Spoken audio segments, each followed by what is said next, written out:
जीत ले हम दुनिया। बीच हमें आज पौने दो, रोज उसे थोड़ा बढ़ने दो। छू लेंगे आकाश हम, मन के विचार हकीकत बने। सिद्धि फल से आनंद देंगे, कोशिश कर बढ़े, सोच बुलंद करे। मंत्र ईर्ष्या से बचना। नमस्ते छात्रों, क्या आप सब मजे में हैं? क्या हम आज के सत्र की शुरुआत एक कहानी से करें? रविंद्र और रजत अच्छे मित्र हैं। वे एक ही कॉलोनी में रहते हैं। दशहरे के अवसर पर उनकी कॉलोनी में एक समारोह का आयोजन किया गया, जिसमें कई प्रतियोगिताएं रखी गई। समारोह के पहले कॉलोनी के लोगों को डिब्बे दिए गए थे। उनसे कहा गया था कि वे अपनी इच्छा के अनुसार या उपहार उसमें रखकर ला सकते हैं। इनाम के तौर पर विजेताओं को दिए नृत्य प्रतियोगिता में रविंद्र और रजत दोनों को प्रथम घोषित किया गया। इनाम में उन दोनों को एक जैसे डिब्बे मिले। जब रविंद्र ने अपना डब्बा खोला तो उसमें 100 रुपए निकला। वह बहुत खुश हुआ। फिर रजत ने अपना डब्बा खोला तो उसमें 200 रुपए थे।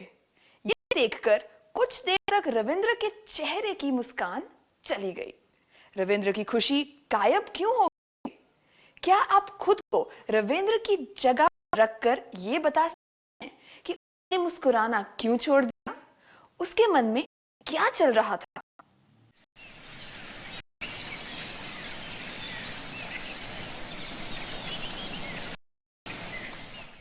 धन्यवाद, आपने सही कहा। रविंद्र ने सोचा होगा कि रजत की किस्मत अच्छी है या मेरा नसीब खराब है, या फिर ये तो गलत है, मैं भी प्रथम आया हूं, मुझे कम इनाम क्यों मिला? दूसरे शब्दों में कहा जाए तो उसे ईर्ष्या हो रही थी। हम ये बात यकीन कह सकते हैं क्योंकि उसके चेहरे से खुशी गायब हो गई थी। अगर आप रविंद्र की जगह होते तो आप में से कितने लोगों को ईर्ष्या होती? कृपया अपना हाथ ऊपर कीजिए। इस बारे में खुलकर बताने के लिए शुक्रिया। सभी लोगों को कभी ना कभी किसी बात के लिए ईर्ष्या होती है। कुछ लोगों को ज्यादा ईर्ष्या होती है तो कुछ लोगों को कम, है ना? क्या आपको कोई घटना याद है जब आपने ईर्ष्या महसूस की थी? मैं चाहती हूं कि आप सब कुछ देर के लिए ऐसी एक घटना के बारे में सोचें। आप जोड़ियां बनाकर भी बैठ सकते हैं और अपने साथी को इसके बारे में बता सकते हैं। अगर आप इस बारे में किसी से नहीं बताना चाहते तो कोई बात नहीं।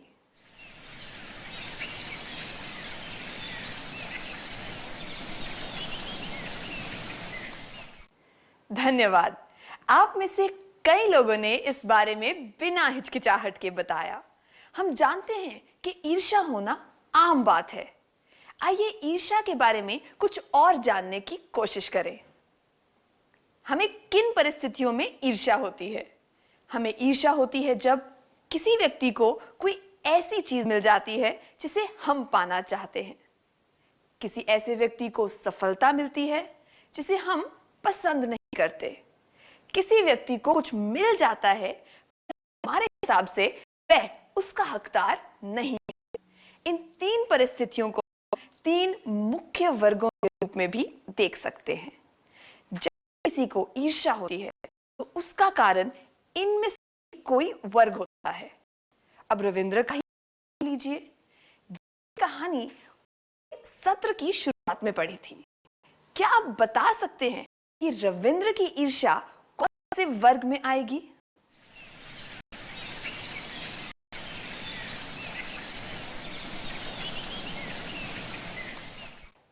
कितने छात्रों को लगता है कि पहला वर्ग था? कृपया अपने हाथ ऊपर कीजिए। किसी व्यक्ति को कोई ऐसी चीज मिल जाती है जिसे हम पाना चाहते थे।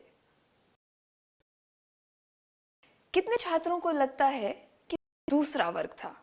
कृपया आप अपने हाथ ऊपर कीजिए। किसी ऐसे व्यक्ति को सफलता मिलती है जिसे पसंद नहीं करते। कितने छात्रों को लगता है कि तीसरा वर्ग था? कृपया आप अपने हाथ ऊपर कीजिए। किसी व्यक्ति को कुछ पर हमारे हिसाब से वह उसका हकदार नहीं है। जिन छात्रों को लगता है कि इन तीनों में से कोई भी वर्ग नहीं है, वह भी अपना हाथ ऊपर करें। धन्यवाद छात्रों। तो किसका जवाब सबसे उचित है, मैं समझाती हूं। पहले वर्ग में ईर्ष्या तब होती है जब किसी को ऐसी चीज मिल जाए जो हमारे पास ना हो। रविंद्र के हिसाब से देखें तो ऐसा नहीं है कि जो रजत को मिला था वो रविंद्र को नहीं मिला। अगर केवल रजत को इनाम मिलता तो ये वर्ग सही माना जाता। हमें पता है कि दूसरा वर्ग भी सही नहीं है, क्योंकि रविंद्र और रजत तो अच्छे मित्र हैं, वे एक दूसरे को पसंद करते हैं, इसलिए रविंद्र की ईर्ष्या का कारण ये नहीं माना जा सकता। अब हमारे पास आखिरी वर्ग बचता है। रविंद्र और रजत दोनों को विजेता घोषित किया गया और दोनों को इनाम मिला। असल में रविंद्र ने अपना डिब्बा पहले खोला और वह काफी खुश था, पर जब रजत ने डिब्बा खोला तो उसकी खुशी कुछ देर के लिए गायब हो गई। परिस्थिति को ध्यान में रखकर देखा जाए तो बस रजत की किस्मत ज्यादा अच्छी थी। उन दोनों के बीच बाकी सब बातें समान थी, इसलिए रविंद्र को लगा कि रजत ज्यादा इनाम का हकदार नहीं है। इस सोच की वजह से रविंद्र को ईर्ष्या महसूस हुई, है ना? तो हम रविंद्र की ईर्ष्या को तीसरे वर्ग में डाल सकते हैं। क्या अब हम एक गीत गाएं?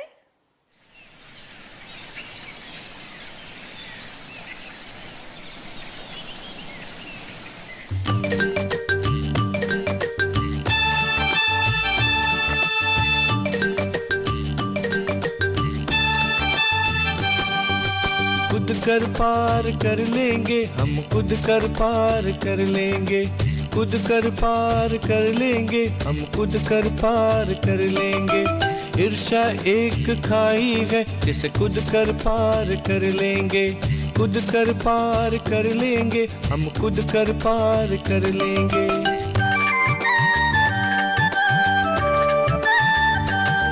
कोई चीज हमें अगर अच्छी लगे, वह चीज अगर दूसरों को मिले, अनचाहे लोग जीत जाए वो योग्य नहीं है किसी तरह।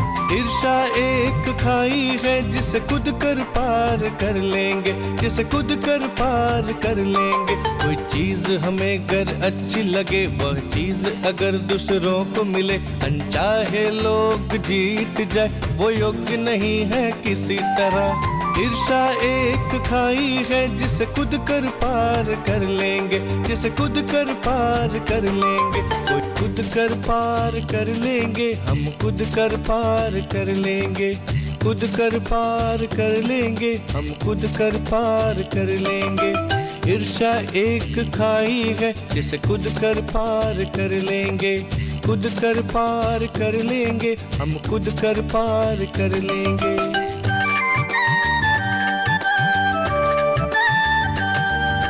दृढ़ विश्वास टूटता है जब, आत्मविश्वास टूटता है जब, साथ स्वजन का छूटता है जब, मन भय हमको निगलता है तब। ईर्ष्या एक खाई है जिसे खुद कर पार कर लेंगे, जिसे खुद कर पार कर लेंगे।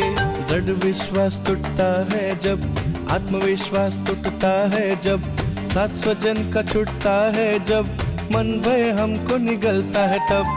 ईर्ष्या एक खाई है जिसे खुद कर पार कर लेंगे, जिसे खुद कर पार कर लेंगे, खुद कर पार कर लेंगे हम, खुद कर पार कर लेंगे, खुद कर पार कर लेंगे हम, खुद कर पार कर लेंगे।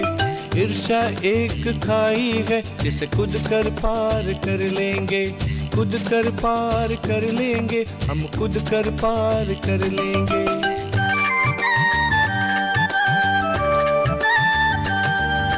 तुलना करना छोड़कर हम कहाँ भूले वह जान कर, धोकर मन के ये मैल को जागृत होंगे सब जान कर। ईर्षा एक खाई है जिसे कूद कर पार कर लेंगे, जिसे कूद कर पार कर लेंगे।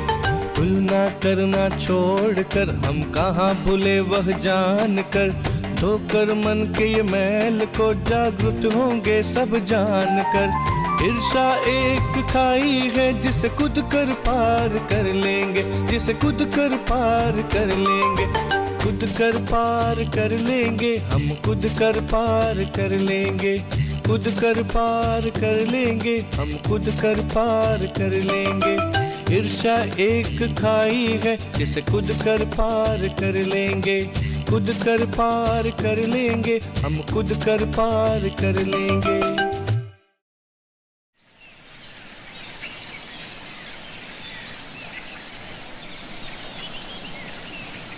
धन्यवाद। हमने देखा कि लोगों को किन परिस्थितियों में ईर्ष्या होती है। किसी भी छोटी या बड़ी बात की वजह से ईर्ष्या हो सकती है, पर हमें ईर्ष्या क्यों होती है, इसका मूल कारण क्या है? क्या हम ये जानने की कोशिश करें? मैं आपको एक परिस्थिति के बारे में बताती हूँ। वसीम और कमल की शिक्षिका ने क्लास में एक समस्या हल करने को दी। दोनों ने वह समस्या हल कर दी। जब शिक्षिका ने पूछा कि क्या कोई बता सकता है कि ये कैसे हल कर सकते हैं, तब कमल ने अपना हाथ ऊपर कर दिया। फिर कमल ने ब्लैक बोर्ड पर समस्या को हल करके दिखाया। शिक्षिका ने कमल की प्रशंसा की। इस बात से वसीम को ईर्ष्या हुई।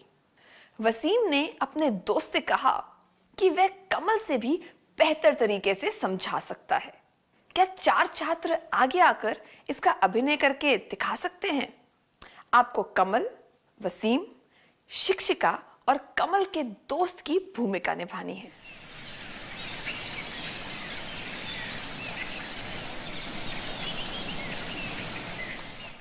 बढ़िया अभिनय किया, धन्यवाद।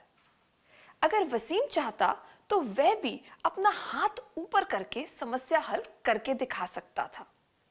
अगर उसने ऐसा किया होता तो शिक्षिका उसकी भी प्रशंसा करती। इस उदाहरण में देखा जाए तो वसीम में आत्मविश्वास की कमी थी, इसीलिए उसे ईर्ष्या हुई। आइए अब एक और उदाहरण देखें।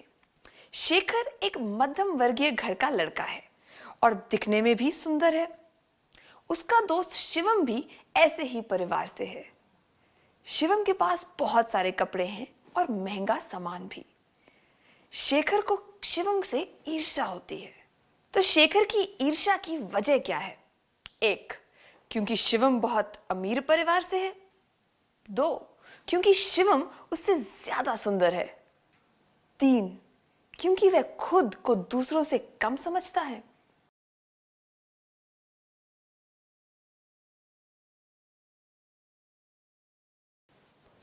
शिवम की दौलत तो कोई वजह नहीं हो सकती, क्योंकि शिवम और शेखर दोनों ही मध्य वर्गीय परिवार से हैं। सुंदरता भी इसकी वजह नहीं हो सकती, क्योंकि शेखर भी बहुत सुंदर है और अपनी सुंदरता दिखाने के लिए उसे महंगे कपड़ों की जरूरत नहीं है। उसमें यह समझ नहीं है कि सादे और कम कीमत वाले कपड़ों को पहनकर भी आप अच्छे दिख सकते हैं। इसलिए उसकी ईर्ष्या का कारण यही हो सकता है कि वह खुद को दूसरों से कम समझता है। उसे लगता है कि उसके रूप रंग में शायद कोई कमी है। अब अगला उदाहरण देखेंगे। दिनकर एक होनहार छात्र है और उसकी क्लास के छात्र हमेशा अपनी कठिनाई लेकर उसके पास ही जाते हैं।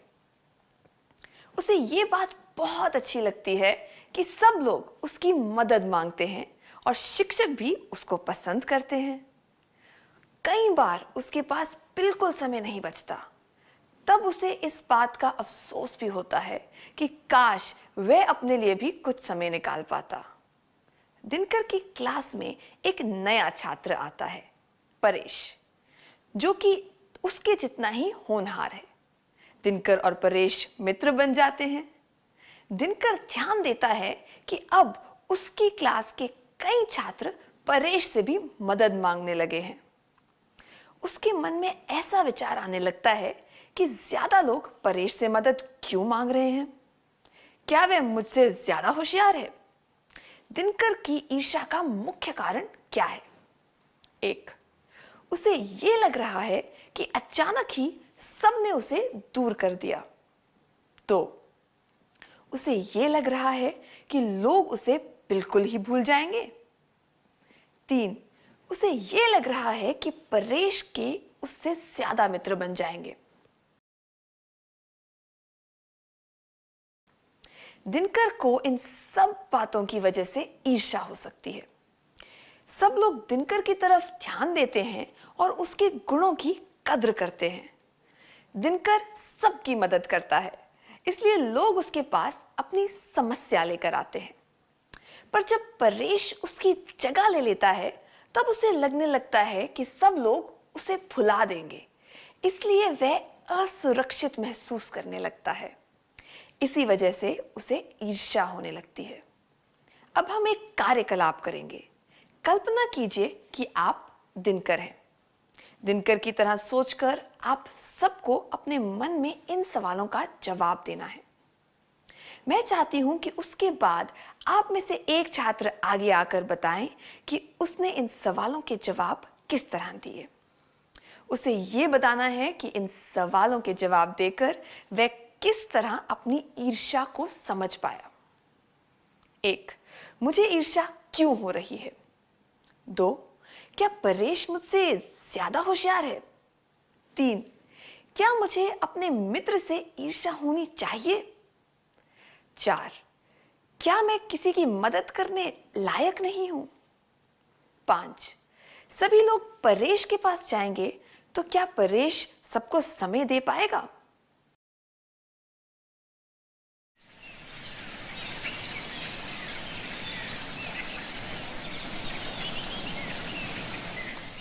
बहुत बढ़िया किया, धन्यवाद।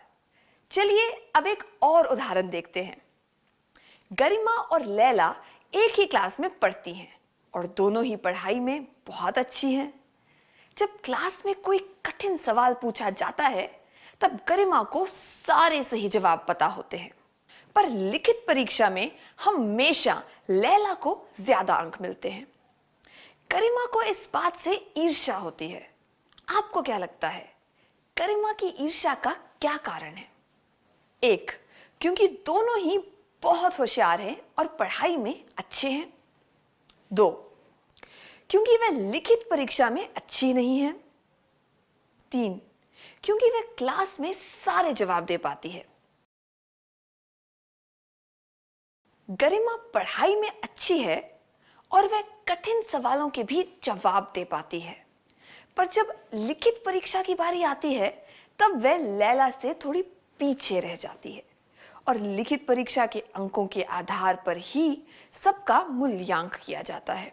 इसलिए उसे लगता है कि उसमें कुछ कमी है और इसी वजह से उसे ईर्ष्या होती है। क्या आप ऐसे किसी व्यक्ति से मिले हैं जिसे इस वजह से ईर्ष्या हुई हो कि उसमें कुछ कमी है और वह ये बात मानना ना चाहती हो? क्या आप इसके बारे में अपने दोस्त को बता सकते हैं? अगर आप इसके बारे में किसी से बात ना करना चाहें, तो इस बारे में कुछ देर के लिए अपने मन में सोच सकते हैं।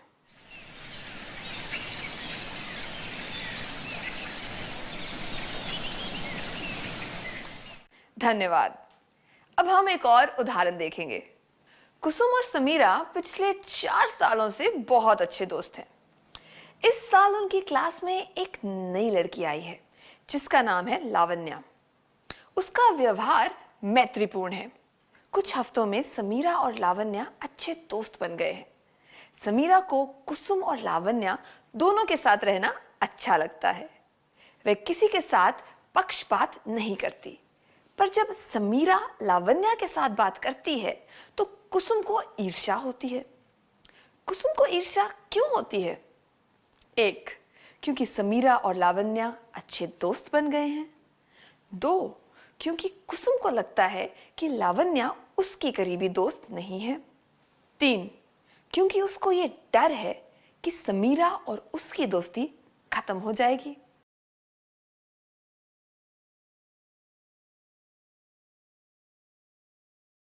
ऐसा नहीं है कि लावण्या कुसुम की करीबी दोस्त नहीं बन सकती। लावण्या का व्यवहार मैत्रीपूर्ण है, इसलिए वह कुसुम की भी अच्छी दोस्त बन सकती है। जब से लावण्या आई है तब से समीरा के व्यवहार में कोई बदलाव नहीं आया। समीरा तो दोनों के साथ अच्छा व्यवहार रखती है। उसके लिए एक दोस्ती दूसरे से बढ़कर नहीं है। पर कुसुम के मन में ये डर है कि उसकी और समीरा की दोस्ती खत्म हो जाएगी। एक तरह से कुसुम समीरा पर अपना हक जता रही है। इसी वजह से उसे ईर्ष्या हो रही है। एक, समीरा और लावण्या अच्छे दोस्त बन गए हैं, इसीलिए उसे ईर्ष्या हो रही है। दो, कुसुम को लगता है कि लावण्या उसकी करीबी दोस्त नहीं है, इसीलिए उसे ईर्ष्या हो रही है। तीन, उसे ये डर है कि समीरा और उसकी दोस्ती खत्म हो जाएगी, इसीलिए उसे ईर्ष्या हो रही है।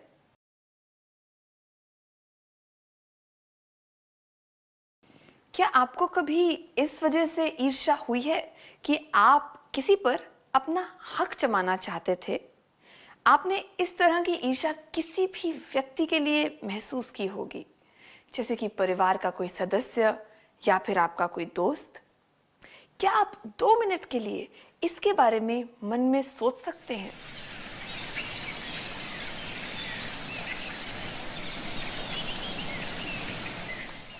क्या इस बारे में सोचकर आप अपनी ईर्ष्या को अच्छी तरह समझ पाए हैं? मुझे यकीन है कि अब आप ईर्ष्या की भावना को दूर करने का प्रयास करेंगे। इसके लिए शुभकामनाएं। इन उदाहरणों से हमने जाना कि ईर्ष्या के मुख्य कारण क्या होते हैं। क्या हम इनकी एक सूची बनाएं? ईर्ष्या के कुछ मुख्य कारण हैं: आत्मविश्वास की कमी, आत्मसम्मान की कमी यानी खुद को दूसरों से कम समझना, डर और असुरक्षित महसूस करना कि सब लोग आपको भूल जाएंगे, कि आप में कुछ कमी, कि आपकी दोस्ती या कोई रिश्ता खत्म हो जाएगा। ये कुछ मुख्य कारण हैं जिनकी वजह से हम ईर्ष्या महसूस करते हैं। जैसे कि मैंने पहले कहा था, परिस्थितियां अलग अलग होती हैं, इसलिए किसी को ज्यादा ईर्ष्या महसूस होती है और किसी को कम। हर व्यक्ति अलग अलग तरह से ईर्ष्या महसूस करता है। अब मैं आपसे एक प्रश्न पूछूंगी, ईर्ष्या की भावना अच्छी होती है या बुरी? जब ईर्ष्या की वजह से आप कोई सकारात्मक कदम उठाते हैं या अच्छा काम करते हैं तो ईर्ष्या अच्छी होती है। जब ईर्ष्या की वजह से आपको बुरे विचार आते हैं और आप कोई नकारात्मक काम करते हैं तो ईर्ष्या बुरी होती है। आइए फिर से कहें, जब ईर्ष्या की वजह से आप कोई सकारात्मक कदम उठाते हैं या अच्छा काम करते हैं तो ईर्ष्या अच्छी होती है। जब ईर्ष्या की वजह से आपको बुरे विचार आते हैं और आप कोई नकारात्मक काम करते हैं तो ईर्ष्या बुरी होती है। क्या आपको कभी किसी से ईर्ष्या हुई है क्योंकि वह पढ़ाई में आपसे अच्छी है? क्या ईर्ष्या की वजह से आपने कोई सकारात्मक काम किया है? कृपया इस बारे में सोचकर अपने अनुभव दूसरों को बताएं।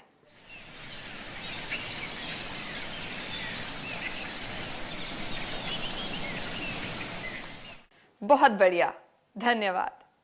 क्या अब हम देखें कि ईर्ष्या की वजह से आपने या किसी और ने कौन सा नकारात्मक कार्य किया? कृपया जोड़ियां बनाकर बैठ जाएं और एक दूसरे को इसके बारे में बताएं। अगर आप ये बात किसी को नहीं बताना चाहते हैं तो आप इसके बारे में कुछ मिनट के लिए अपने मन में भी सोच सकते हैं।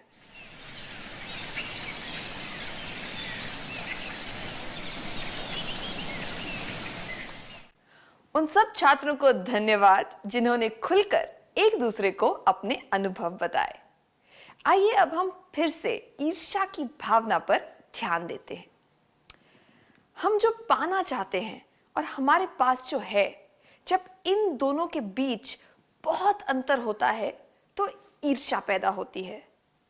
जब हम सकारात्मक तरीके से इस अंतर को मिटा देते हैं तो चिंता की कोई बात नहीं रहती। हम इसे अच्छी ईर्ष्या का नाम भी दे सकते हैं।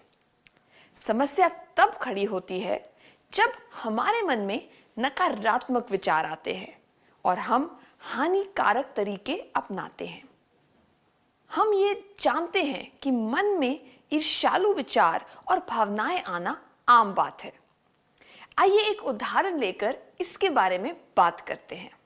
फिरोज के नए जूते बहुत अच्छे दिखते हैं। काश मेरे पास भी ऐसे जूते होते। इन वाक्यों में थोड़ी बहुत ईर्ष्या नजर आती है।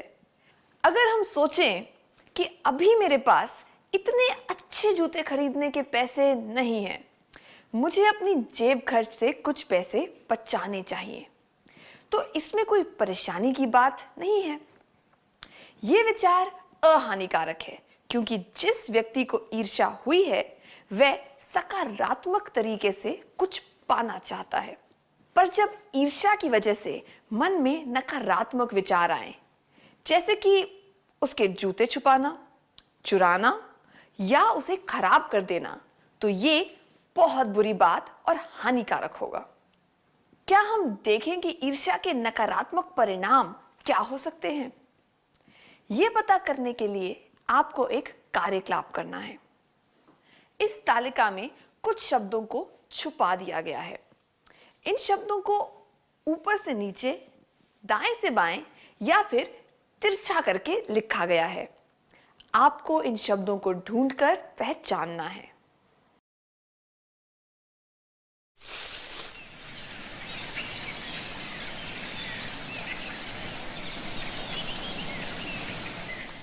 क्या आपने कार्य पूरा कर लिया? आइए इनमें से कुछ चीजों के बारे में चर्चा करें।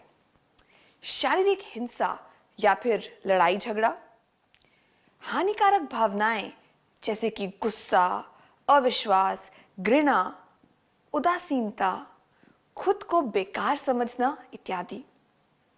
रिश्तों के बीच तनाव। आइए सबसे पहले हिंसा और लड़ाई झगड़े के बारे में बात करें। ये तो हर व्यक्ति के व्यक्तित्व पर निर्भर करता है कि उसे कितनी ईर्ष्या महसूस होगी और उसका परिणाम क्या होगा। पर आमतौर पे कुछ लोग ईर्ष्या की वजह से हिंसक काम करते हैं, जैसे कि तोड़फोड़ करना, दूसरों के बारे में गलत बातें करके उनका काम बिगाड़ देते हैं, दूसरे की बुराई करते हैं। अब भावनाओं की बात करते हैं। कभी कभी ईर्ष्या की वजह से हानिकारक भावनाएं भी आने लगती हैं, जैसे कि गुस्सा, अविश्वास और घृणा। जब मन में इस तरह की हानिकारक भावनाएं हों, तो क्या कोई सकारात्मक रिश्ता बनाया जा सकता है? बिल्कुल भी नहीं। ईर्ष्या का एक और हानिकारक परिणाम है रिश्तों में तनाव या रिश्ते खत्म होना। गलत विचारों की वजह से गलत काम होते हैं। इसमें गलत आदतें बनती हैं और इस वजह से गलत काम होने लगते हैं। इसका सार ये है कि ये एक अटूट चक्र बन जाता है, जिसमें एक गलती की वजह से दूसरी गलतियां हो जाती हैं और हम उस चक्र में पूरी तरह फंस जाते हैं। क्या इस चक्र से बाहर निकला जा सकता है? हाँ, क्यों नहीं? अपनी ईर्ष्या पर काबू पाकर हम इससे बाहर निकल सकते हैं। क्या हम ईर्ष्या को काबू करने के लिए कुछ तरीकों के बारे में जानें? आइए हम कुसुम, समीरा और लावण्या के उदाहरण के बारे में फिर से चर्चा करें। इस उदाहरण से हम ईर्ष्या से बचने के तरीकों को बेहतर रूप में समझ पाएंगे। अगर कुसुम अपनी तुलना लावण्या से नहीं करती तो उसे ईर्ष्या नहीं होती, है ना? उसी तरह अगर कुसुम ने यह समझने की कोशिश की होती कि समीरा और लावण्या इतने करीबी दोस्त कैसे बन गए, तो उसे ईर्ष्या नहीं होती। वह ये भी समझ पाती कि लावण्या से दोस्ती होने के बावजूद उसकी और समीरा की दोस्ती में कोई फर्क नहीं आया है। अगर कुसुम अपने मन में कड़वाहट नहीं लाती तो उसे ईर्ष्या नहीं होती। अगर कुसुम भी लावण्या की अच्छी दोस्त बन जाती तो उसे ईर्ष्या नहीं होती। इस तरह के सकारात्मक तरीके अपनाकर वह अपनी दोस्ती के रिश्ते को संभाल सकती थी। इसलिए ईर्ष्या को दूर रखने के लिए हमें तुलना नहीं करनी चाहिए, उचित तरीके से सोचना चाहिए, मन में कड़वाहट नहीं लानी चाहिए, सकारात्मक तरीके अपनाने चाहिए। सबसे पहले तुलना से कैसे बचें? हमें यह याद रखना चाहिए कि कोई भी दो व्यक्ति एक जैसे नहीं होते। जो गुण हम में हैं वो शायद दूसरे व्यक्ति में ना हो। इसीलिए तुलना करने से कुछ भी हासिल नहीं होता। ईर्ष्या से बचने का एक और तरीका है, दूसरे व्यक्ति में जो गुण ना हो वो खुद में ढूंढना चाहिए। ऐसा करने से आप अच्छा महसूस करेंगे। उचित तरीके से सोचना। अगर किसी के पास कोई चीज है जो हमारे पास नहीं है तो हमें इसके बारे में अलग से सोचना चाहिए। आज उसने कुछ हासिल किया है तो कल आपको भी कुछ जरूर मिलेगा। सबकी बारी आती है। ऐसे सोच रखने से संतोष मिलता है। हम सकारात्मक तरीके कैसे अपना सकते हैं? सबसे पहले हमें का कारण पहचानना चाहिए। उदाहरण के लिए आपको किसी व्यक्ति से क्योंकि वह अच्छा गाता है, इस ईर्ष्या को आप सकारात्मक तरीके से काम में ले सकते हैं। उसके अच्छे गायन से ईर्ष्या होने के कारण आप भी अपने गायन के को सुधार सकते हैं। हम कई तरीकों से अपनी ईर्ष्या को सकारात्मक रूप दे सकते हैं, जैसे कि दूसरों के कौशल को देखकर हम अपने छुपे गुणों को